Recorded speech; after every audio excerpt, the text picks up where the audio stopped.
ডাক্তারি সর্বভারতীয় প্রবেশিকা পরীক্ষা নিটে অনিয়মের অভিযোগ নিয়ে কেন্দ্রীয় সরকার এবং জাতীয় পরীক্ষা নিয়ামক সংস্থা এনটিএর কাছে জবাব তলব করে ফের নোটিশ দিল সুপ্রিম কোর্ট। নিটে প্রশ্নপত্র ফাঁস ও নানা অনিয়ম নিয়ে একাধিক মামলা দায়ের হয়েছে শীর্ষ আদালতে। মঙ্গলবার তারই শুনানি ছিল সুপ্রিম কোর্টে।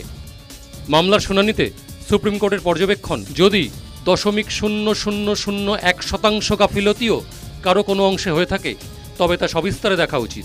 বিচারপতি বিক্রমনাথের বেঞ্চ জানায়, ছোটরা পরীক্ষার জন্য প্রস্তুতি নিয়েছিল, আমরা তাদের পরিশ্রমকে অস্বীকার করতে পারি না। আশা রাখি ঠিক সময়ে উপযুক্ত পদক্ষেপ করা হবে। নিটে প্রশ্ন ফাঁস এবং ঢালাও নম্বর দেওয়ার অভিযোগ উঠেছে। একসঙ্গে 67 জনের প্রথম স্থান পাওয়া ওই ঢালাও নম্বর দানের ফলে বলেই মনে করছেন অনেকে। এই নিয়ে দেশের বিভিন্ন প্রান্তে বিক্ষোভ দেখান পরীক্ষার্থীদের একাংশ।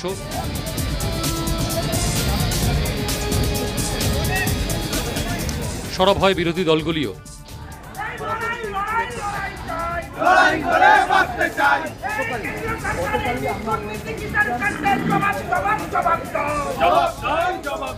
চলতি বিতর্কের মধ্যে সম্প্রতি কেন্দ্র সুপ্রিম কোর্টে জানিয়েছে, নিটে যে 1563 জন পরীক্ষার্থী গ্রেস নম্বর বা বাড়তি নম্বর পেয়েছিলেন তাঁদের ওই অতিরিক্ত নম্বর বাতিল করা হচ্ছে। কেন্দ্র আরও জানিয়েছে, ওই পরীক্ষার্থীরা চাইলে আবার পরীক্ষা দিতে পারবেন। আগামী 23শে জুন সেই পরীক্ষা হবে। News time.